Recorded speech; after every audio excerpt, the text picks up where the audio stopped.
오늘 저희는 위기에 대한 이야기를 하려고 합니다. 제가 이번 주에 소그룹 신방을 시작했습니다. 제가 기도 제목을 물어봤더니 여러 가지 기도 제목이 있을 것 같은데, 건강의 이슈도 있었고, 가정에서 자녀들을 돌보는 것도, 또 직장에서 직장 생활하는 것도, 근데 한 번도 생각해 보지 못한 뜻밖의 기도 제목을 냈어요. 그것은 뭐냐면, 자기가 요즘에도 직장의 업무 특성상 많은 사람들을 만난대요. 외부인들을 특히 많이 만나서 식사도 하고 또 미팅을 많이 갔는데, 그때마다 앞에서 기독교에 대해서 욕을 하는 사람들이 그렇게 많고, 또 자기한테 교회를 다니냐고 하면서 그 무언의 어떤 시위, 위협 같은 것을 자기가 많이 느끼면서 참 신앙생활이 어렵다라는 생각을 하게 되었다고, 그거에 대해서 이제 기도 제목을 냈어요. 제가 마침 이제 금요일 밤이었는데 이 말씀을 준비하고 있는 때였는데, 이 말씀을 정말 준비하기를 잘했다라는 생각이 들었고, 위기를 극복하는 이 돌파력이 정말 우리에게 필요하구나. 오늘 다니엘이라는 사람이 6장에 나옵니다. 다니엘은 여러분 성경에서 가장 유명한 사람 중에 하나고, 또 아주 극적이고 드라마틱한 하나님의 역사를 경험한 사람이잖아요. 이스라엘 백성들이 7세기 초반 6세기 말 기원전이죠. 우상 숭배의 결과로 바벨론의 포로로 잡혀가게 됩니다. 그리고 이제 이 이스라엘은 다시는 독립이라는 거를 몇백 년 동안 하지 못하고 오랜 세월을 여러 열강들의 포로가 돼요. 바벨론이라는 나라, 그 다음에 두 번째는 페르시아라는 나라, 그 다음에 이제 헬라라는 나라의 포로가 되었다가 잠시 독립을 했다가 로마라는 나라의 포로가 된 채로 이제 신약 시대가 시작됩니다. 그런데 그 다니엘이라는 사람은 그러니까 구약의 가장 끝에쯤 있는 사람이죠. 바벨론의 포로로 잡혀가서 그 이름도 벨드사살이라고 개명이 됩니다. 즉, 여러분 다니엘 했는데, 여러분 성경에서 엘이라는 이름이 나오면 우리 하진이 그죠? 이런 이름 많잖아요. 또 예원이, 예린이, 이 예자가 들어가면 대부분이 우리가 좀 예수님 생각하면서, 다니엘도 그런 이름이에요. 엘로힘의 약자로서 당시에 이제 일반적으로 신 하나님을 말씀하는 단어인데, 그 단어를 이름에 넣고 있었죠. 그런데 이 사람은 개명되었다라는 거죠. 자, 그렇게 이제 청소년기를 시작했고, 다니엘은 그래도 그 바벨론과 페르시아 시대까지 생존하게 돼요. 굉장히 길게 장수했던 인물이에요. 그런데 이 다니엘은 아마도 굉장히 똑똑하기도 하고 또 믿음도 좋고, 하나님이 그래서 이 다니엘을 뭘로 세웠냐면, 제가 제 멋진 믿음 멋진 인생에서 암흑시대의 영적인 버팀목으로 하나님께서 사용하셨다. 이스라엘 백성이 포로기에 믿음을 지킬 수 없는 시기에 대단히 크게 사용했던 사람이 바로 이 다니엘이라는 사람이에요. 그런데 이 다니엘은 가는 데마다 많은 어려움을 겪을 수밖에 없어요. 왜? 여러분 한번 그렇게 생각해 보세요. 바벨론 제국, 페르시아 제국, 여기는 원래 누가 높은 관직에 올라가야 좀 시기 질투가 없겠어요? 본국 사람들이 높이 올라가야 되잖아요. 피정복민이 높은 자리에 올라가면 그것을 어떻게 사람들이 시기하지 않겠습니까? 그렇죠?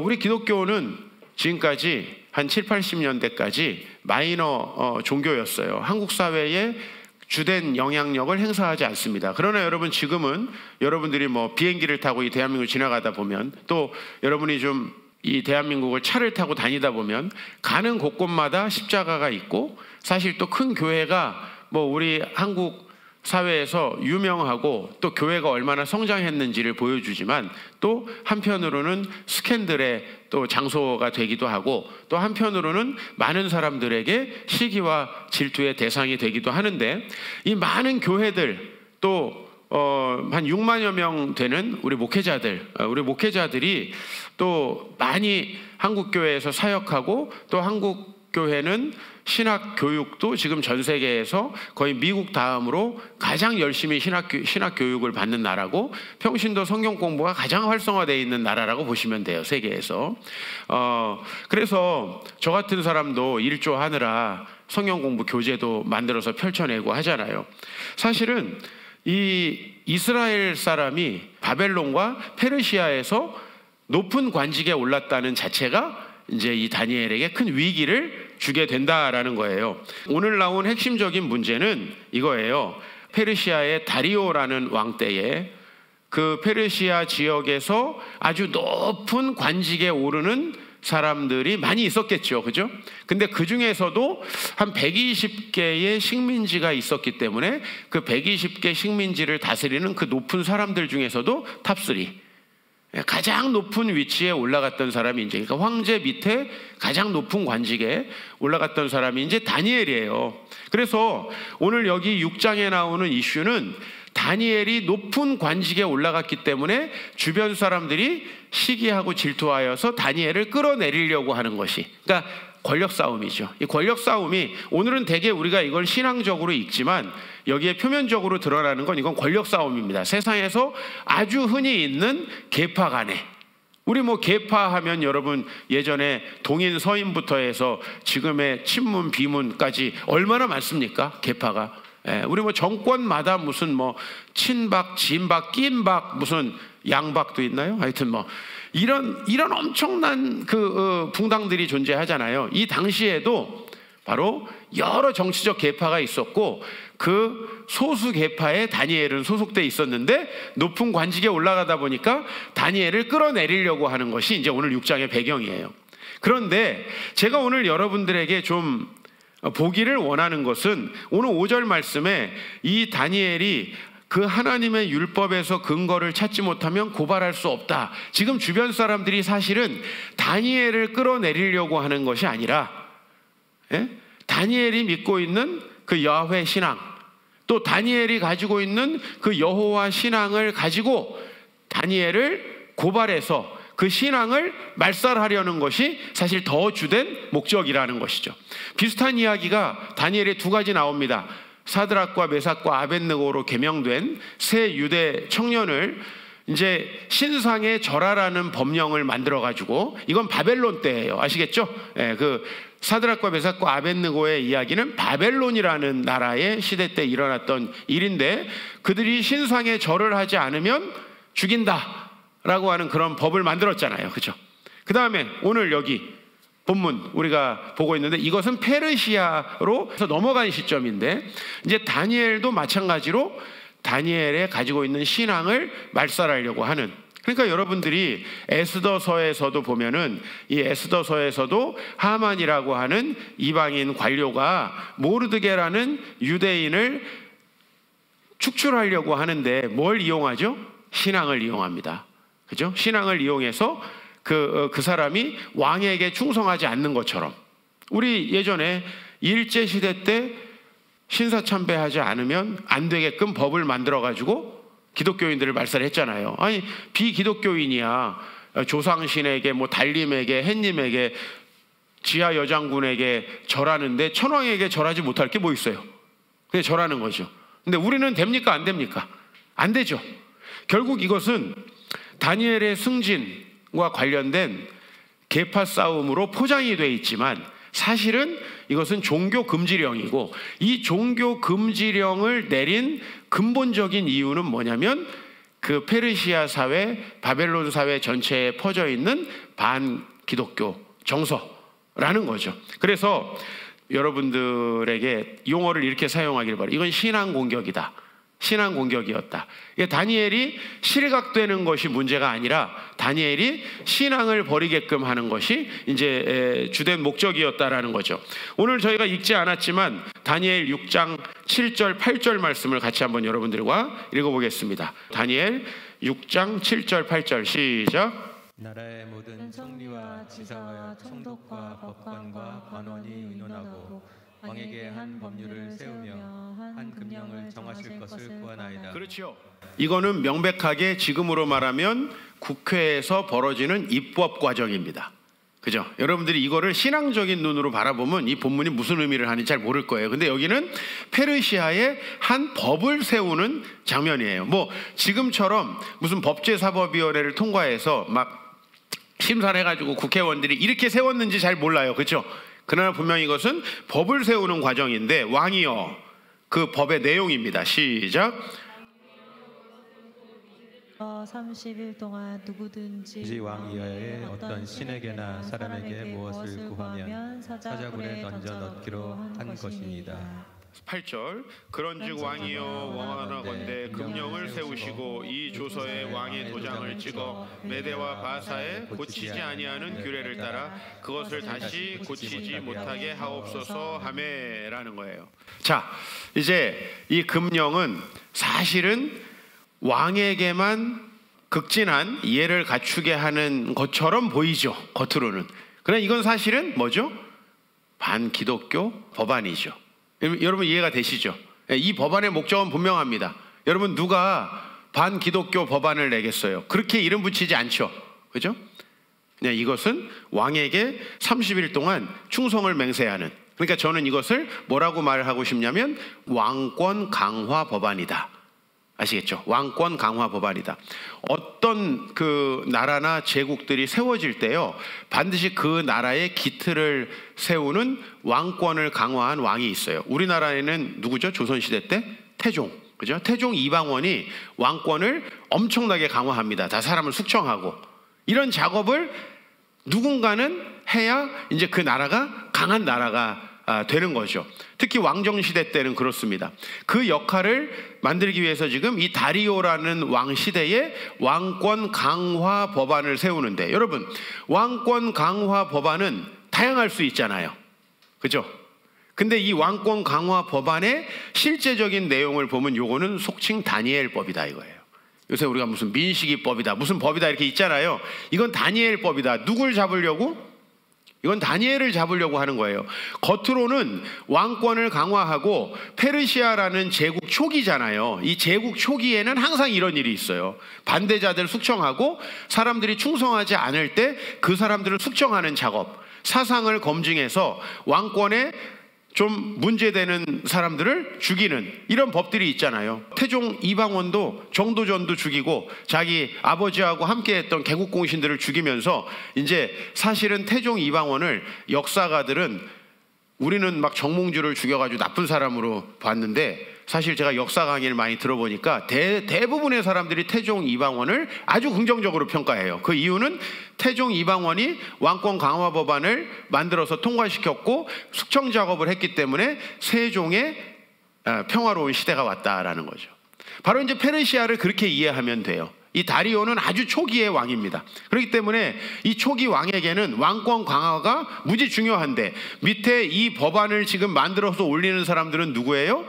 여호와 신앙을 거부하고 다니엘의 자리를 욕심내는 그런 사람들이죠.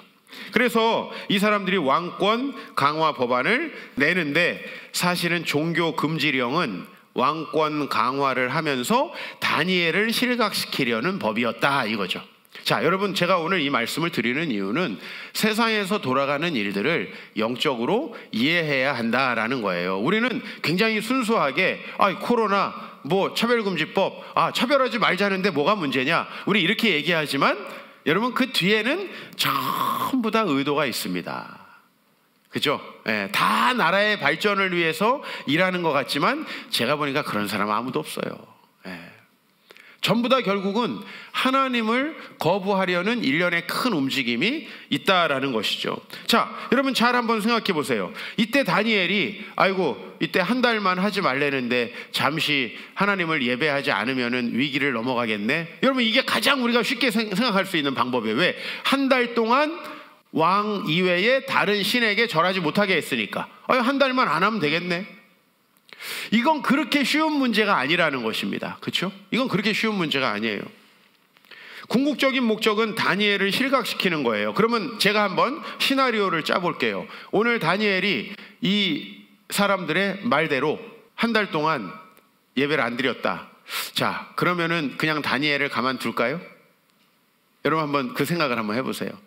이 법안의 궁극적인 목적은 뭐라고요? 다니엘을 실각시키고 페르시아 안에서 여호와 하나님을 믿는 사람들을 축출하는 거예요. 그래서 그 자리를 본인들이 차지하는 거예요. 그러면 이게 실패하면 그 다음 어떻게 될까요? 또 다른 법안을 만들겠죠. 더 강화된 법안으로 다니엘을 압박할 수밖에 없다. 그래서 둘 중에 하나의 일이 일어나겠죠. 다니엘이 신앙을 버리고 페르시아의 계파에 속하거나, 아니면 다니엘이 죽는, 이런 이제 두 가지. 하나, 사탄이 노리는 것은 어느 것도 괜찮아요. 다니엘이 죽는 것도 좋고, 다니엘이 실각되는 것도 좋고, 다니엘이 변질되는 것도 좋죠. 자, 정답은 뭡니까? 다니엘이 변질되지 않으면서 하나님께서 다니엘을 그 자리에서 사용하시는 거죠. 맞나요? 근데 이거는 현실적으로는 어려운 거예요. 왜? 벌써 법안이 통과됐고 이 법대로 안 하면 사자굴에 들어가게 돼 있어요. 그러면 자, 신앙을 버려서 타협하거나 버리지 않으면 사자한테 잡아먹히거나 둘 중에 하나잖아요. 이건 여러분이 생각했을 때 굉장히 막다른 골목이에요. 답이 없어요. 근데 제가 말씀드리죠. 신앙을 여기서 포기하면 이 문제가 끝나는가 하는 거예요. 여러분들이 신앙을 버리라는 주변의 유혹대로 신앙을 버리면 끝나는가라는 거예요. 예? 저도 학교에 다니면서 군대 생활하면서 이렇게 신앙을 위협받는 시기가 많았어요. 자, 그러면 제가 그때 들었던 얘기 중에 하나는 종필아, 너 6개월만 교회 안 가면 그 다음에는 교회 자유롭게 갈 수 있어. 이거 군대에서 최순철 일병이 나한테 했던 얘기예요. 6개월만 안 가면 그 다음엔 교회에 계속 갈 수 있어. 아니, 교회에서 살 수 있어. 6개월만 가지 마. 자, 목적은 뭐죠? 사탄이 이런 일들을 통해서 저에게 행하는 목적은 뭐예요? 난 그때 그 목적이 뻔히 보였어요. 여러분, 저를 주님 앞에서 떠나가게 만들면, 지금까지 제가 그 이후로 20몇 년 동안 주의 일을 하면서 그래도 부족하지만 많은 사람들과 말씀을 나누고 그 인생이 세워져 갔는데, 그 인생이 다 어떻게 되는 거죠? 다 사라지는 거죠. 물론 하나님이 어떤 다른 방식으로 하셨겠지만 적어도 저는 그 사역에 사용될 수 없는 것이죠. 이건 굉장히 중요한 것입니다. 사탄의 궁극적인 목적을 인식해야 된다는 거예요. 그런데 다니엘은 승리했습니다. 오늘 승리의 비결을 제가 3가지로 말씀드렸어요. 따라해 봅시다. 인식, 행동, 의지. 자, 다시 한번요. 인식의 단계, 행동의 단계, 의지의 단계. 자, 다니엘은 문제의 본질을 인식합니다. 오늘 여기 다니엘서 6장 5절에 이 다니엘서 다니엘이 썼으니까 다니엘이 이 모든 것들을 영적으로 이해하고 있었다는 걸 알 수 있어요. 6장 5절에 보면 이 다니엘은 그 하나님의 율법에서 근거를 찾지 못하면 그를 고발할 수 없으리라 라고 했습니다. 그러니까 즉 다니엘은 이것이 궁극적으로 하나님을 향한 신앙을 말살하고 그 다음에 하나님에 대한 신앙, 그리고 야훼 하나님이 이 땅을 다스리시는. 자, 오늘 지금 바벨론과 페르시아는 우리가 힘이 세가지고 이스라엘이라는 나라를 우리가 정복해서 제국을 이루었구나 이렇게 생각하겠죠. 근데 성경은 그렇게 이야기하지 않고 있어요. 성경은 어떻게 이야기하죠? 내가 사용하는 내 백성 이스라엘이 내 뜻대로 행하지 않기 때문에 그들에게 진노의 몽둥이로 바로 바벨론을 사용해서 그 바벨론을 통해서 이 백성을 회개시킨 다음에 이 백성이 다시 본국에 돌아와서 야훼 하나님을 경외하게 함으로써 하나님의 계획들이 메시아 때까지 이루어지게 한다. 이게 하나님의 계획이에요. 근데 이런 것들을 사람들은 아나요? 모르나요? 그 하나님에게 그래서 도전하는 겁니다. 그 하나님께 도전하는데 오늘 바로 6장 5절에 다니엘은 이 문제를 인식했다는 거예요. 우리는 너무 문제를 쉽게 인식하더라고요. 아니, 그냥 코로나가 있으면 좀 코로나 끝날 때까지 집에서 예배드리면 되지. 여러분, 세상 문제는 그렇게 쉽지 않아요. 아니, 차별하지 말자는데 지금 차별금지법상으로는 우리가 우려할 만한 많은 일들이 사실 일어나지 않을 가능성이 많아요. 그러나 우리들은 영적인 그 본질들을 이해해야 한다라는 것이에요. 이건 그렇게 쉽지 않은 문제예요. 여러분들이 상황이 생겨서 그냥 외국에 한 3주 나가요. 3주 있다가 교회 가면 되지. 여러분 상황은 생각보다 쉽지 않다는 거예요. 그렇게 해서 하나님을 떠나게 되고 그렇게 해서 우리 인생이 다시 한번 세상으로 나가게 되는 일들이 얼마나 많은지 몰라요. 고3인데 1년만 예배 안 드리고 공부해서 좋은 대학 가가지고 예배 드리면 되지. 마치 우리 고등학교 여고생들 학교에 선생님들 맨날 뭐라 그래요? 1년 열심히 공부해. 공부하고 책상에 앉아있으면 살쪄요. 대학 가면 살 빠지고 남자애들이 줄 서. 이거는 되게 비슷한 거예요. 에? 실제로 근데 그런 일이 거의 벌어지지 않는데 실제로는 비슷한 비유가 되겠습니까? 우리가 영적인 문제의 그 본질을 이해하지 못하면 문제는 그렇게 쉽지 않다라는 것이에요. 다니엘은 이것이 바로 하나님의 율법을 범하게 하고 나를 불신자로 몰아가는 그 일련의 과정이다. 혹은 나를 실각시키는 것이 저들의 목적이다. 그냥 내가 한 달 동안 법을 잘 지켜서 안 한다. 그러면 분명히 또 다른 법령을 만들어서 다니엘을 실각시키려고 하겠죠.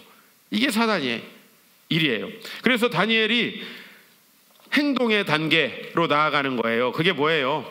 다니엘은 변함없는 열정으로 그냥 자기의 행동을 계속하는 겁니다. 6장 10절 말씀 같이 읽습니다. 시작.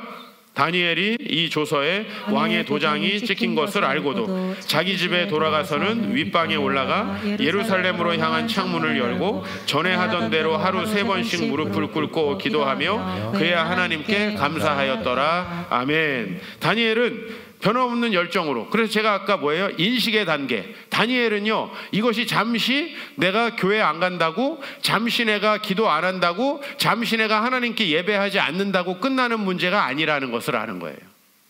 인식하는 단계예요. 이 문제의 본질은 뭔가 하면 이 시대 전체가 야훼 하나님에게 도전하는 겁니다. 물론 이 문제가 그렇게 단순하지 않죠. 왜?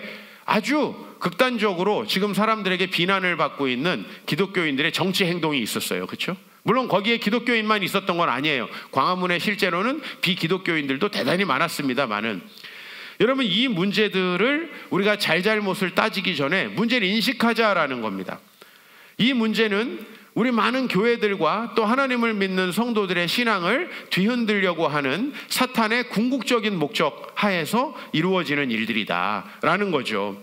그래서 이 다니엘은 변함없는 열정으로 행동했는데 승리했죠. 우리가 오늘 본문은 잘 알고 있죠. 결론을. 다니엘 6장 24절, 왕이 말하여 다니엘을 참소한 사람들을 끌어오게 하고 그들을 그들의 처자들과 함께 사자굴에 던져 넣었더니 그들이 굴 바닥에 닿기도 전에 사자들이 그들을 움킨다. 즉 다니엘은 사자굴에 들어갔다가 구원을 받고 그를 참소했던 사람들이 사자굴에 들어가는. 자, 이렇게 문제가 끝나면 다시 문제가 생길까요? 안 생길까요? 안 생기죠. 이게 이제 진짜 해결책이에요. 근데 이 진짜 해결책은 우리의 능력을 벗어납니다. 이제 이게 문제예요. 그렇죠? 내가 그냥 교회를 안 나가서 사람들에게 비난을 안 받거나, 또 다른 하나는 내가 그냥 가서 죽거나, 둘 중에 하나죠. 그렇죠?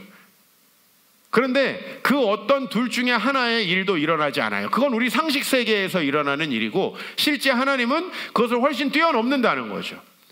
저희 교회가 세워질 때도 모든 사람이 우리 교회가 안 될 것이고 우리 교회가 사명을 이루지 못할 것이라고 생각했습니다. 그게 상식이에요. 그래서 이종필 목사가 정신 차리고 다시 기존 교회로 돌아오거나 아니면 여기서 망해서 죽거나, 둘 중에 하나예요. 근데 그 일은 일어나지 않았어요. 여러분이 보시다시피 하나님은 오늘 여기서 특별한 일을 행하시는데, 저는 이것을 데우스 엑스 마키나라고 하는 문학 기법에 대해서 여러분들에게 좀 소개하려고 해요. 이 데우스 엑스 마키나라는 말은 라틴 말인데, 뭐 엑스라는 건 항상 뭐뭐로부터 나오는 거잖아요. 마키나 뭐랑 비슷해요. 머신, 그죠? 영어로 하면 머신, 마키나예요. 기계로부터 나오는 데우스, 하나님이라는 뜻이에요. 데우스 엑스 마키나. 신이 기계로부터 나오네? 이 말은 무슨 말이냐면, 여러분이 이제 고대의 작품들, 일리아드, 오디세이부터 시작해서 이 고대의 문학 작품들을 보면요, 결정적으로 두 사람이 막 싸워요. 막 싸우는데 이 사람 한 사람이 죽을 뻔한 위기에 처할 때 신이 딱 구해줘가지고 그 사건이 끝나요. 그래서 항상 고대의 문학 작품을 좀 읽다 보면 싱거워요. 막 싸워서 어떻게 하든 끝장이 나는 게 아니라 제우스가 그를 생각해서 안개로 가려가지고 그를 데려가서 목숨을 건졌다, 이런 식으로. 그래서 이렇게 신이 갑자기 등장해서 모든 문제를 끝내버리는 이 고대 그리스의 문학 기법들을 비판하는 용어로 이 말이 나온 거예요. 데우스 엑스 마키나. 그러니까 아니, 이 문제를 어떤 기가 막힌 해결책을 제시해야 되는데 해결책은 누구만 제시해요? 신만 제시해요. 신만. 이 고대의 문학 작품들은 그래요. 다 신이 나와서 모든 문제를 파국으로 다 이끌어가요. 그래서 신이 죽이기로 한 사람은 결국 죽고 신이 살리기로 한 사람은 살아요. 그렇기 때문에 결국은 그렇게 문학작품을 쓰면 안 된다라고 하면서 나온 말이 이 데우스 엑스 마키나예요. 그러나 성경은요, 그리고 우리의 삶의 실제에는요, 우리가 해결할 수 없는 문제가 너무나 많고요, 실제로 하나님이 그 문제를 해결하는 경우가 많아요. 부부간에 엄청난 갈등이 있었던 사람들, 데우스 엑스 마키나, 갑자기 하나님이 성경이라는 기계 속에서 튀어나오셔가지고 우리의 문제를 해결하지 않나요? 그죠? 제가 교회를 개척할 때 돈이 하나도 없었어요. 데우스 엑스 마키나, 그 자리에서 역시 하나님께서 생각지도 않은 사람들에게서 전화를 받고 제 통장에 돈이 입금되게 하셨어요. 즉 우리 삶의 결정적인 문제는 하나님이 하신다는 거예요. 오늘 이 본문에도 데우스 엑스 마키나가 나오죠. 뭐죠? 다니엘이 사자굴에 떨어졌는데 하나님이 사자들의 주댕이를 봉하셨는지 사자들이 다니엘을 관심 갖지 않습니다. 데우스 엑스 마키나예요. 여러분, 우리가 데우스 엑스 마키나를 굉장히 사람들은 뭐 저런 거를 믿어? 라고 하고 비난했지만, 사실은 인류의 문학의 근본을 만들어낸 그리스 사람들은 인류의 모든 문제는 결국은 신이 좌우하는 거 아닌가라는 생각을 가지고 있었고, 그것을 일리아드나 오디세이아 같은 문학작품에 표현을 해놨어요. 근데 그것을 이제 이 근대에 들어와서 많은 사람들이 비판하기 시작했어요. 야, 그런 식으로 대책 없이 결론을 내는 사람들이 어딨냐? 야, 저 문학작품들은 형편없는 문학작품들이다, 이렇게 얘기했는데, 오늘 이 일은 역사적으로 실제 일어났던 일이고, 다니엘이라는 사람은 3대의 왕조, 유대의 왕조, 바벨론의 왕조, 그 다음에 페르시아의 왕조를 다 거친 귀족 출신입니다. 역사적으로 분명한 사실로 존재했던 사람이에요. 근데 이 사람은 데우스 엑스 마키나로밖에 설명이 안 된다는 거죠. 지금 여러분, 우리가 굉장한 위기의 시기를 겪고 있습니다. 복잡해요. 그러나 이런 상황 속에서 여러분들의 뇌는 창의적이 된다는 사실을 제가 계속 말씀드리고 있습니다. 여러분들이 이것을 돌파하자. 그리고 궁극적으로는 뭘 믿어야 돼요? 데우스 엑스 마키나를 믿어야 돼요. 하나님께서 나타나셔서 이 문제를 해결하신다.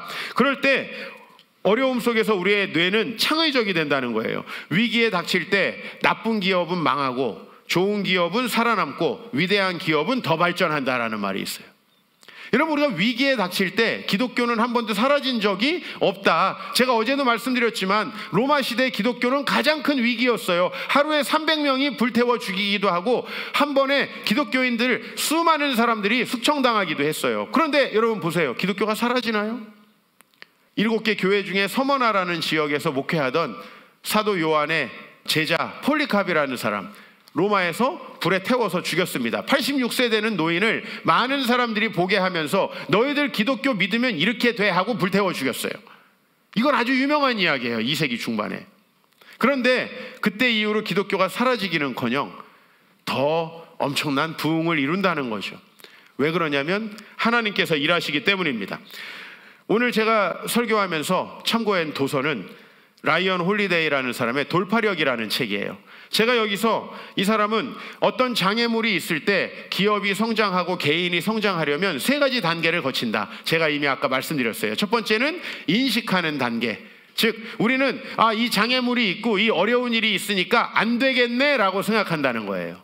그러나 그 문제의 원인을 정확히 인식하고 그 다음에 행동의 단계로 넘어가서 끝까지 이 일을 행할 때 일이 이루어진다라는 것이죠.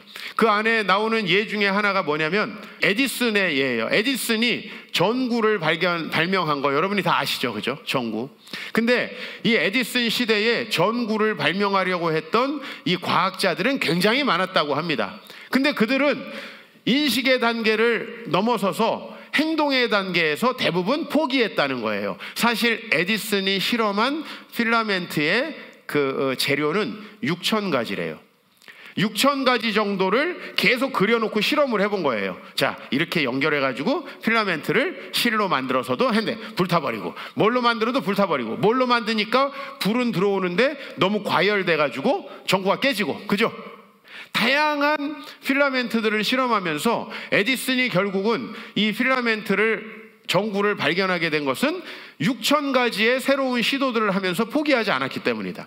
우리가 이 시대에 우리 개인에게 어려운 문제가 생겼을 때 여러분 방법은 얼마든지 있습니다. 다만 우리는 이 방법 저 방법을 실험해 봐야 되고, 여러분이 인생에서 여러 가지 방법을 시도하다가 안 되면 데우스 엑스 마키나, 바로 하나님께서 우리의 모든 삶에 개입하시고 역사하신다는 최종적인 가능성을 둬야 된다는 거예요. 다니엘은요 결국은 사자굴에 들어갔어요.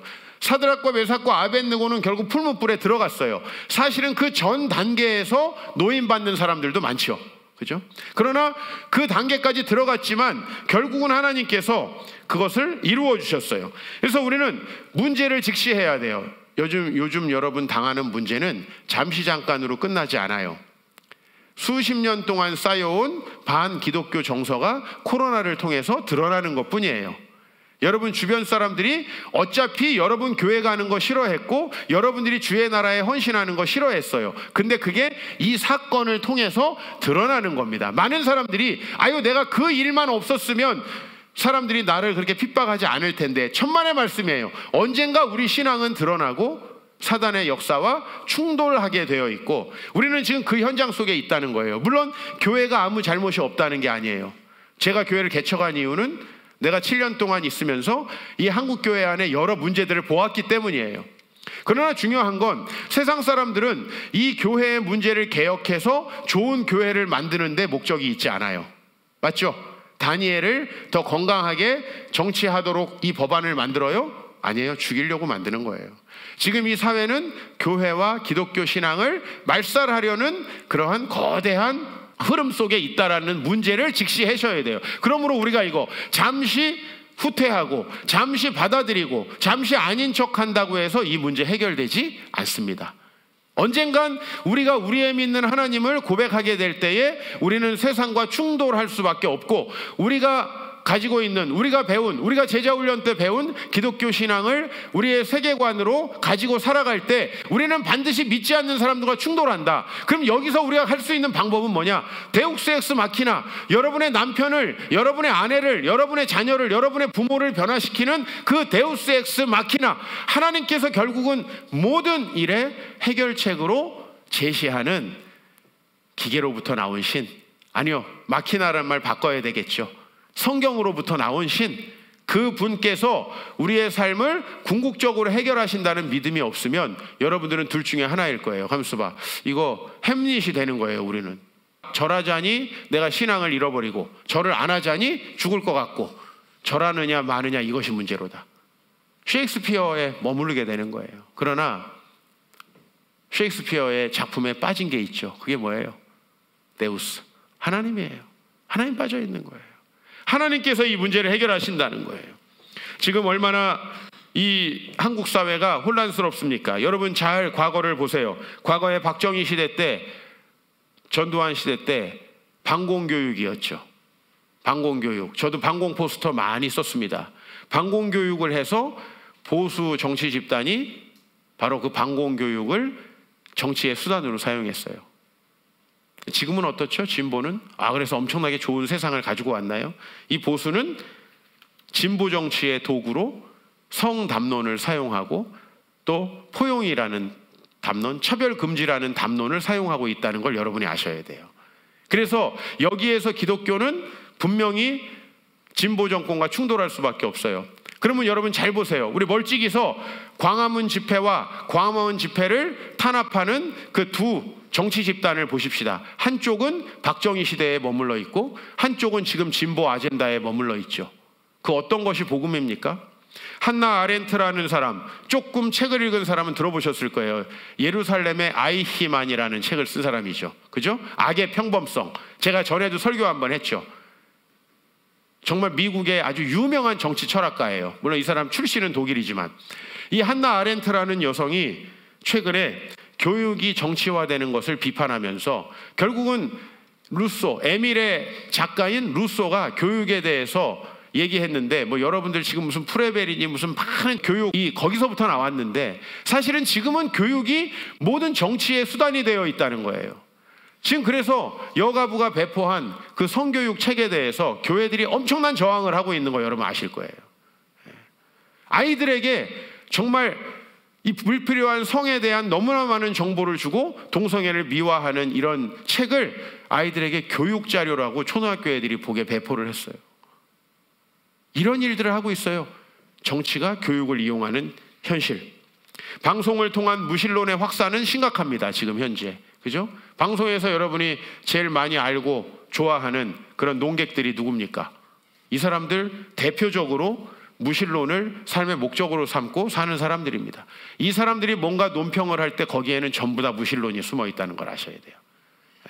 서로 이건 좋은 얘기네 하고 받아들이지만 그 안에는 전부 다 신앙 자체를 비판하기 어려우니까 이제 신앙을 비상식적인 것으로 몰아가고, 이 사람들이 항상 찾는 게 뭡니까? 교회의 스캔들. 그죠? 교회 스캔들이 아예 없을 수 있나요? 여러분, 종교계에도 가짜가 있습니다. 아시겠어요? 목사님, 어떻게 그런 목사님이 있나요? 있어요. 저도 목사지만 있어요. 나도 그런 사람이 없는 줄 알았는데 들어와 보니까 있어요. 중세시대 때 악한 교황들이 있었듯이 지금도 역시 악한 정치 지도자들도 있습니다. 근데 그런 사람들이 있기 때문에 교회가 다 나쁜 건가요? 이런 걸 뭐라고 하냐면 프레임이라고 해요. 과거에 공산당들이 사용했던 거죠. 그죠? 몇몇 부자들이 탐욕스럽게 살아가죠. 스크루지 같은 사람이 있죠. 저 부자들 거 다 뺏어서 민중들에게 나눠줘야 돼 라고 하면서 부자들을 다 악한 사람들로 몰아놓는 이런 것을 뭐라 그러냐면 프레임이라 그래요. 제가 아는 부자들 중에서는 좋은 사람도 많고 나쁜 사람도 많고, 제가 아는 가난한 사람 중에서는 정말 나쁜 사람도 많고 좋은 사람도 많아요. 좋은 사람 나쁜 사람 비율 거의 똑같아요. 근데 이런 것들을 서로 프레임으로 나눠버리는 거죠. 종교계에도 마찬가지로 나쁜 사람이 있습니다. 정치계에 나쁜 사람이 있고, 또 교육계에도 나쁜 사람이 있고, 의료계, 교육계, 법률계에도 나쁜 사람이 있듯이 종교계에도 악한 사람이 있습니다. 그 사람들 몇 명으로 나머지를 전부 다 악한으로 만들어가는 거죠. 이게 바로 나치가 600만 명을 유대인을 죽였을 때 사용했던 프레임이에요. 몇몇 부유한 유대인들을 적으로 삼아서 유대인들이 결국은 유럽을 망치고 있다는 프레임을 짰죠. 그게 나치의 프레임이에요. 제가 오늘 이런 거 다 설명할 수 없습니다. 정치 강의가 아니니까. 그러나 여러분들 정말 지금은 영적인 돌파력을 가지고 여러분들이 이 상황을 극복하지 않으면 안 됩니다. 우리가 주의할 것, 여러분 좀 자책과 내부 비난을 하지 않았으면 좋겠다는 겁니다. 많은 분들이 내가 잘못해가지고 우리 남편이 안 믿는 것 같아요. 내가 잘못해가지고 우리 아이들이 본을 못 받는 것 같아요. 우리 여성분들 조금 너무 자책해서 좀 자유하십시오. 여러분, 완벽할 수 없잖아요. 때로는 짜증나면 짜증도 낼 수 있는 게 우리입니다. 너무 자책하지 마세요. 우리가 완벽하게 한다고 해서 그러면 사람들이 기독교에 대해서 우호적이냐? 역사는 그렇게 말하지 않는다는 것을 아셔야 돼요. 기독교인이 가장 많이 죽었을 때는 기독교가 가장 순수했던 콘스탄틴 이전의 로마였다는 사실을 기억해야 돼요. 기독교인이 그만큼 순수했는데 가장 많이 죽었다는 것을 꼭 인식해야 돼요. 이건 영적인 투쟁입니다. 그러나 여러분들이 믿음을 가지고 계속해서 창의적인 방법으로 행동하십시오. 지금 감사한 것은 온라인 예배 드리고 온라인으로 우리가 줌으로 성경 통독하니까 더 은혜롭고 집중이 잘 된다는 분들 계세요. 영구적으로 우리가 그렇게 할 수 없겠지만 우리 그런 방식을 찾아야 돼요. 어디서 내가 어떻게 해야 가장 잘 들을 수 있는지. 그리고 여러분, 항상 미래에 하나님께서 역사하실 거라는 걸 기대하고 우리가 미래를 향해 나아갔으면 좋겠습니다. 우리 공동체는 이 어려운 상황 속에서도 예배를 지키려고 올 한 해 동안 정말 열심히 노력했습니다. 우리가 최소의 예산으로 정말 많은 일을 하려고 모든 성도들이 자기 자원봉사를 하면서 수고했습니다. 오늘도 이곳에 그런 분들이 또 나와 계시고 한 분 한 분이 최선을 다해서 예배를 지키려고 노력하고 계시는 것을 제가 잘 알고 있습니다. 그리고 우리는 이 어려운 시기에, 다른 교회는 지금 교회를 어떻게 유지할지 하고 걱정하는 이 시기에 우리는 미래를 향해서 우리 교회 이전을 또 목표로 해서 기도하고 아주 가시적인 여러 가지 열매들을 지금 거두려고 하는 시점에 있습니다. 우리는요, 이 시대에 움츠려들 필요가 없어요. 하나님께서 이 모든 일을 해결하십니다. 사자 입을 봉하는 건 하나님이지 우리가 아니에요. 우리가 그 하나님의 역사하심을 기대하지 못하면 또 좌절할 수밖에 없어요. 우리는 어떻게 우리 교회를 유지하지? 우리는 어떻게 현상 유지를 하지? 그냥 이대로라도 갔으면 좋겠다라고 생각할 수밖에 없어요. 그러나 하나님은 분명히 이 모든 일들 가운데서 그 하나님의 뜻을 이루어낼 것이고, 이 하나님의 나라와 의를 위해서 수고하고 애쓰는 사람들을 통해서 하나님은 하나님 나라를 이루어 가십니다. 포기하지 마시고 절망하지 마시고 담대하게 주님 앞에 나아가면서 우리 여호수아 1장 7절 말씀만 우리 한 말씀 다 같이 봉독하고 오늘 찬양하도록 하겠습니다. 오직 강하고 극히 담대하여 나의 종 모세가 내게 명령한 그 율법을 다 지켜 행하고 우로나 좌로나 치우치지 말라. 그리하면 어디로 가든지 형통하리니. 아멘. 어디로 가든지 형통하리니. 우리가 할 것은요, 좌로나 우로나 치우치지 않고 다니엘처럼 예배에 집중하고, 내가 사자굴에 들어가고 내가 위기에 빠진 곳에서 누가 건져주신다? 데우스, 하나님께서 건져주신다. 우리 하나님께서 역사하신다는 것을 우리가 체험해야만 우리는 우리의 생각과 계산으로부터, 두려움으로부터 벗어날 수 있다. 우리 같이 찬양하도록 하겠습니다.